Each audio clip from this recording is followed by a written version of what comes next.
Good morning, guys. Welcome to today's video. It's gonna be an exciting week. I'm looking forward to it.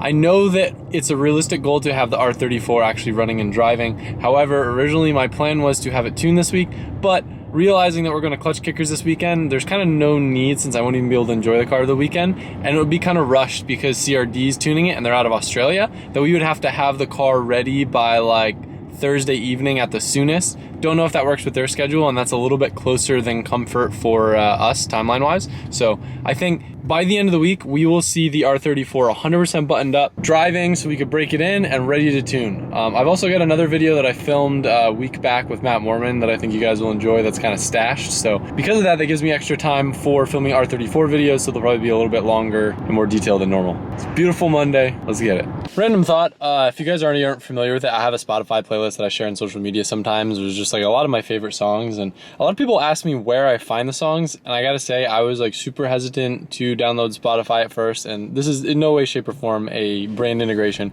Colette really pushed me to do it, and I think that their Discover Weekly, both that and Release Radar, I find so much cool music from so many bands that I've never heard of or that I probably would never listen to otherwise. So if you really like music like I do, it's worth checking out, and maybe this is something that literally every other person in the world does, but to me, I just found out about this like last year, and it's been a game changer for me. I'll link my playlist in the description if you want to hear it. Well, it was a chill Monday, and we just found out that some of the parking we've been using next door just got taken away from us. So we have about 15 cars that we need to relocate, and yeah, Monday. Today's video is brought to you by ShipStation. More people are shopping online than ever, and that means you've got a lot of orders that you gotta get out fast. That's why online sellers like you need ShipStation. No matter how much you sell online, ShipStation makes it easy as a breeze to manage your orders, all your sales channels, faster, cheaper, and easier. Import orders from all different sales channels, you get access to all different types of carriers, and you get to take advantage and leverage their insanely discounted rates. When we started using ShipStation, we were able to go from shipping out dozens of orders per day. As you guys know, other than the skate decks where we got screwed over by a supplier, we ship our stuff out super fast and strive to have the happiest customers here at LZMFG. This is how fast your current process of shipping stuff out is. Not that fast. You see this? This is ShipStation. Lightning fast speed. Exactly what you need. Ship more in less time. Just use my offer code ADAMLZ and get a 60-day free trial. Colette, you use ShipStation? Of course, but you didn't give me your code. Really? Can I do that? I can have. See, this is like kind of a complicated scenario because I technically do her merch for her. So I like, even though she's on a different ShipStation, it's all funneled into one. That's not cool. Listen, guys, enough chit chat. Just go to shipstation.com, click the microphone at the top of the page, type in AdamLZ, get your discount, and you can go and make ship happen. Thank you, ShipStation, for sponsoring this video. It's been a blast. And now we're gonna take a break from this integration station segment and get back into the regular content. Let's go. You might have seen on startup, we were running the wideband up, out, like kind of in the turbo elbow. That's way too close, and it's not a good idea to have it that close to the turbo. We were just doing that for startup. Johan decided to mount it back here right after the merge, and it's really clean, and it's cool because it actually goes up through the shifter hole and keeps the wiring down to a minimum and doesn't have it like going through the engine bay or in the way of heat.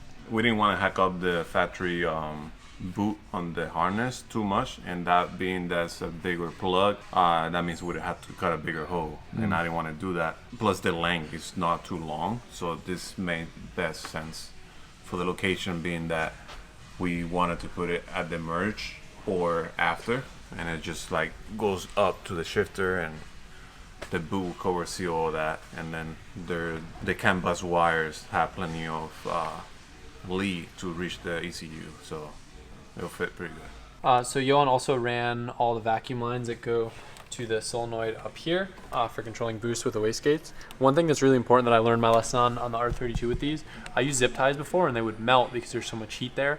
A lot of times you can get away with it, but on the RBs there's so much heat centered around the turbo areas, and maybe a lot of that was my manifold design and the turbo that I was running. I tried using the hose clamps that are like the little, I don't know, like you'd use for a radiator, and those are actually even worse because they would cut the line and then the line would break. Even using high temp hose, what I found to work best are just the little stock style OEM pinch clamps that kind of look like this, which we have a big bin of, and we'll use those just to make sure they stay on. Because you lose one, engine go boom, usually. That's no good. No good.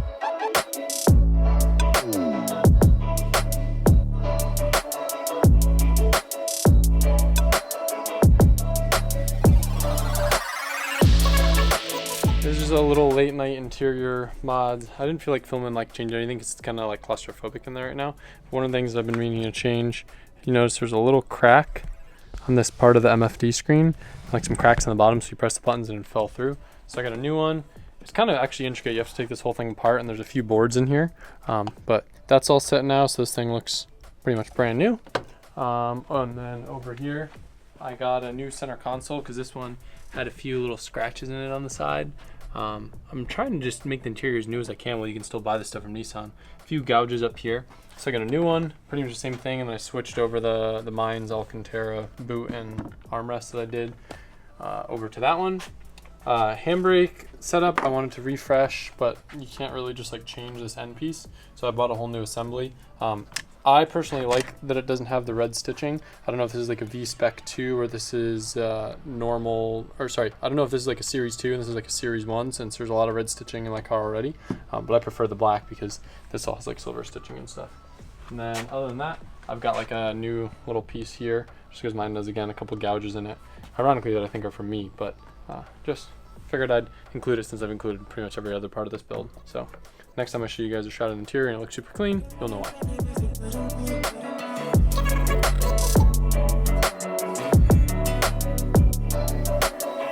So one of the issues we've been having in regards to a catch can setup is figuring out how we can fit dash 12 fittings in this small area with how the pipe for the intake manifold comes down. The traditional fittings like we have right here stick out a bunch. So we got the idea of utilizing some of the Radium dash 12 press-in fittings for valve covers, actually using those banjos on the catch can. And I'm kind of making a jig out of cardboard that we're gonna send over to my friend over at Odyssey Fab, and he can just kind of match it based off this. It's not the prettiest thing in the world, but I feel like if I had a sheet metal brake and knew how to weld, like I could probably whip this thing up. Yeah. But I'm pumped on the idea to use these here. It's gonna look really clean. I don't like the fittings on top because the lines look ugly, and I didn't want to have those big bulky fittings make the catch can push in here because I was gonna try to retain the OEM coolant reservoir for now instead of complicating and adding the coolant reservoir built into the catch can. So this would be a nice fat catch can. We can put a little like drain on the bottom and it'll be mint. So one thing I wanted to address that I saw a lot in the comments, everyone was like, why the f are you using drum brakes in the back of an R34? Well, it's a Nissan thing.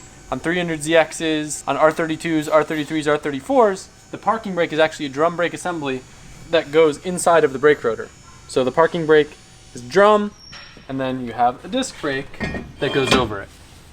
Then you have like the little hole where you make the adjuster like any other drum brake setup. So it's also the same way on like a GZX 100, but everyone was like freaking out about it, so I dedicated this 30 seconds of this video just to you. So just to reiterate the problem that we had, I did what Tommy told me to do, and he usually will use a Z32 rear knuckle, just so that way he doesn't have to deal with any bushings or anything. They do make a Hikest Elite bushing that you can press in if you wanted to retain like OEM GTR knuckles, but for the like S13 or the R32, you can get away with Z32, but on 34 we learned that it moves the suspension pickup point. Now SPL makes a pillow ball mount that kind of lets you get away with it, but it's kind of sketchy because you're like on the verge of the limits of that spherical joint. But these are from Mike over at New JDM, and these were the R34 ones. He said these are probably the cleanest knuckles that he's ever vapor honed. He like showed me little pictures from a magnifying glass, and he says just some like the best aluminum he's ever had in his machine. It kind of looks like it came out of brand new packaging. Guy, like it's all fun and games, but when you look at it, it really kind of almost looks like it just came out of brand new packaging. Here he goes. That's how we're starting the day.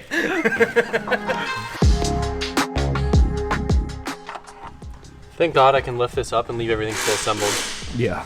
I forget what car it is. There's one car that you can't for some reason, and it's the most miserable thing in the world, but I would have cried if I had to take all that apart.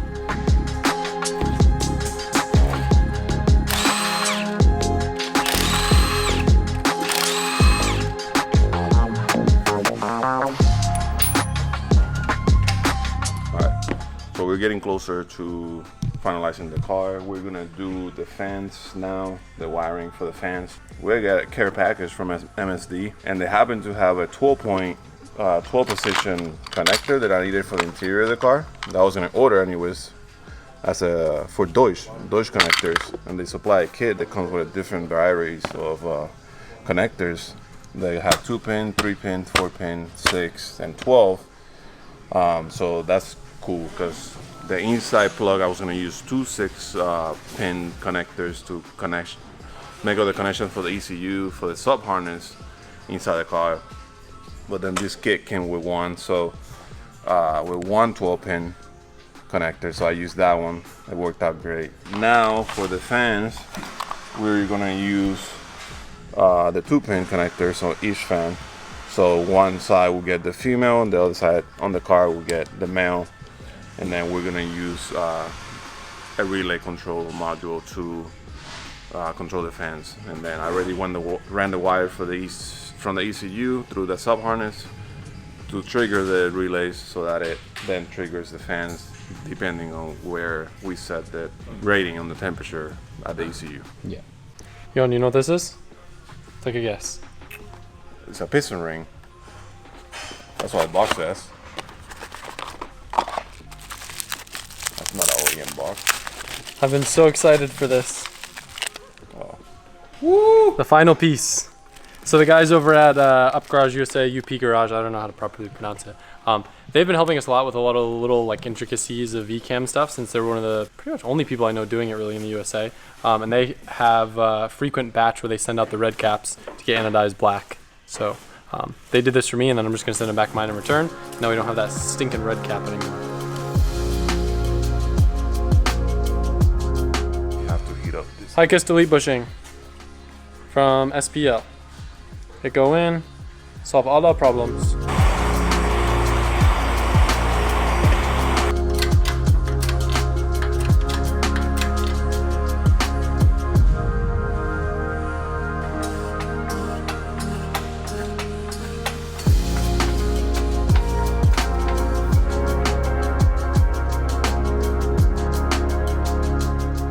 So Shulman actually stopped by Titan, and Tim over there helped us out, and he was able to lave down the bushings a little bit to get them to press in. We were just fighting them, and it was clear that it was just a little bit too tight.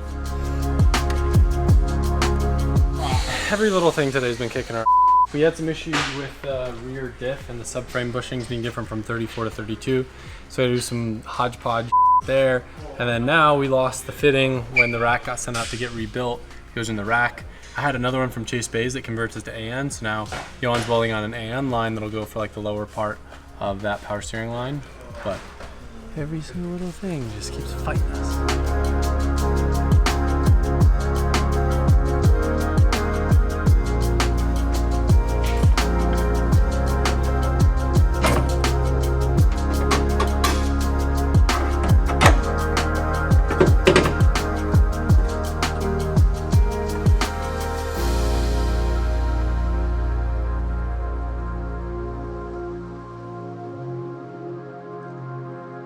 A little trick I learned from CRD. If your torque wrench doesn't look like this, you're doing an RB26 wrong.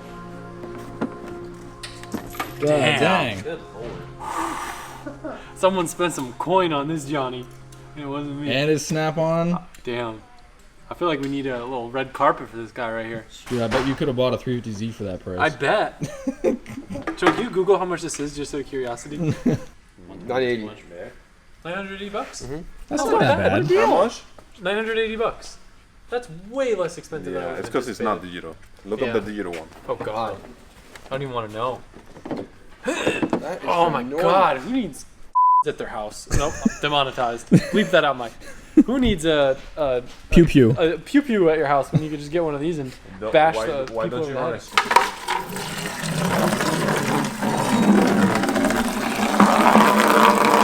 Smelly water.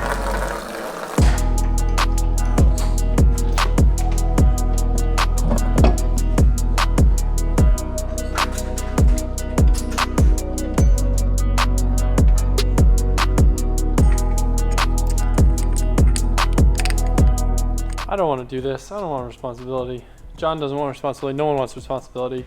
Thought about just not driving the car, which like I'm already gonna do. It's already just not gonna be driven ever. So I thought about if I just really like just not drive it or if I should do this. Yeah, CRD. I learned there they always had like big things on the engines reminding them to torque the dampers because you literally can't do it till it's in the car, and you can put it in 6th gear and hold the brakes at the same time. So we'll see if the little handbrake for the rear plus being 6 gears enough to keep this thing from spinning. 343 foot-pounds is what this RB26 calls for. God, this is terrifying. I don't like this. 343 foot-pounds is crazy. This is terrifying. I'm glad that you made me do this, John. Because now I know. Better you than me, It'll bud. feel good when you hit that click. If I ever do. I'm just like terrified that it's just gonna break and just like, can we put like something here just for peace of mind? I'm scared of that, honestly, the Sonic socket breaking. Oh no, it's not gonna break.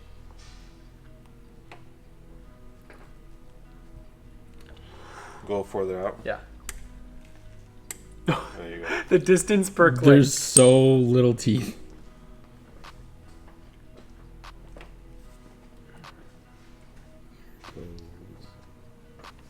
Now it's turning the engine over. This is the difference between 2Js and RBs, man. 2Js just know when to call it quits. You know, have a little bit of fun, go home. RBs just want to party, dude. They just want to keep going. This is one of those weird RB quirks. This is an RB thing. This is the torque wrench you need. Wow. Actually, rotaries also need like high torque. Really? Yeah, you're like flywheels, right? I thought they didn't make any torque.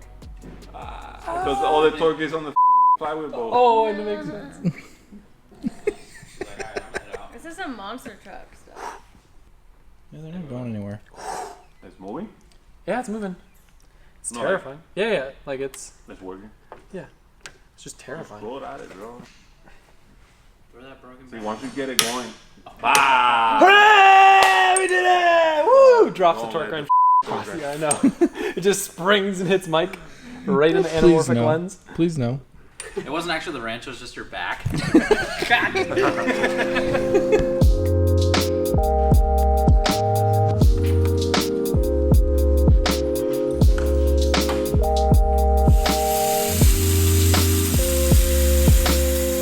Marco's helping me bleed the brakes. They're already feeling pretty good. Freddie's in here calibrating everything. All the sensors have been cooperating and are set up.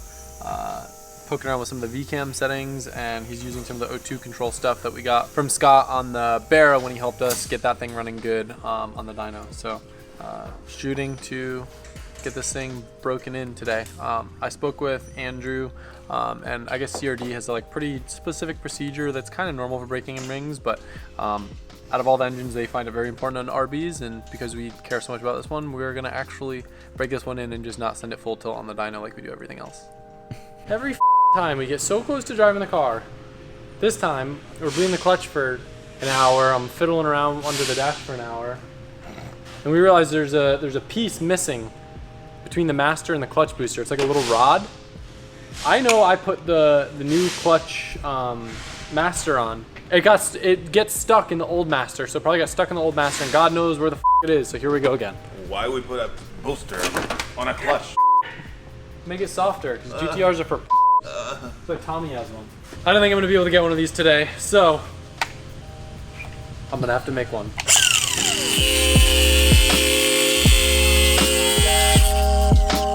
So we want 52.96. Oh yeah, we overshot it a little bit, so. Ah, that was hot! Oh my God!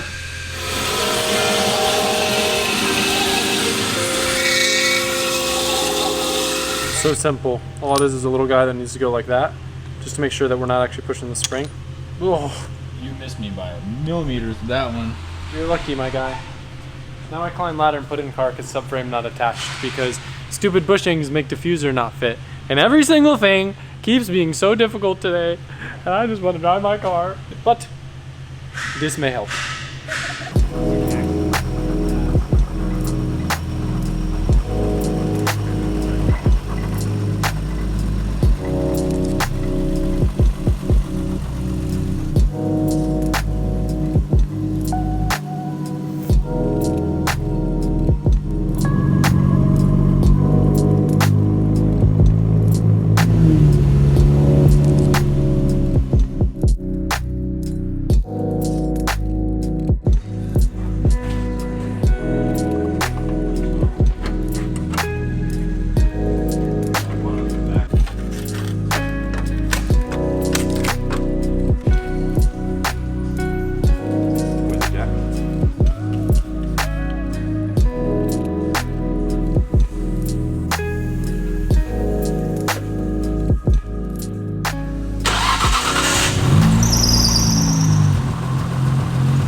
lights on the dash. No active LSD light, no Tesla light, no four-wheel drive light, just the airbag light because I'm missing one of those and a seatbelt light. Oh my god.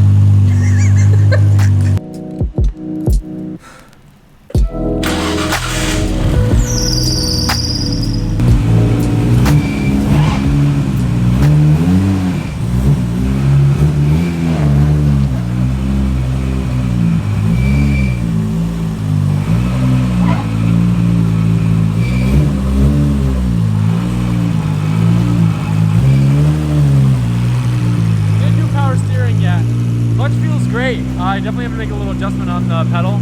Well, the four-wheel drive light came on. I smell lots of things.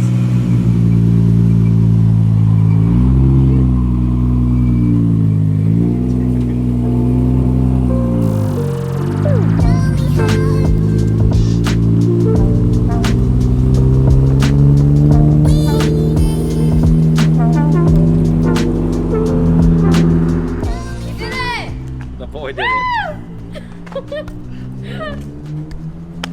Shout out Johan. Shout out our guy. That boy. This build stressed him out so much he lost 30 pounds. I was eating noodles for 3 months. Yeah, ramen. The anti-keto diet. Oh.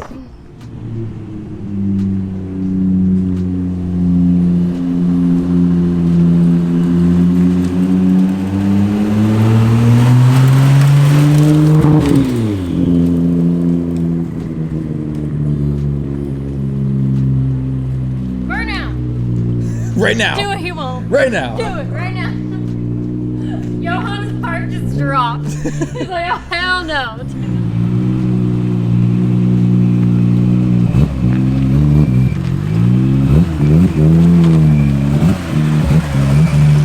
feels so crazy driving this car again.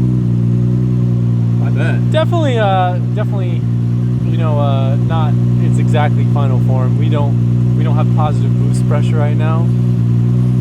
We don't have power steering, but it's huge just to have the car on the ground again and be able to finally take it outside for a wash, take photos, look at it, feel it. Now I can finally work on the interior and open the door all the way without worrying about lift posts. That'll be sick.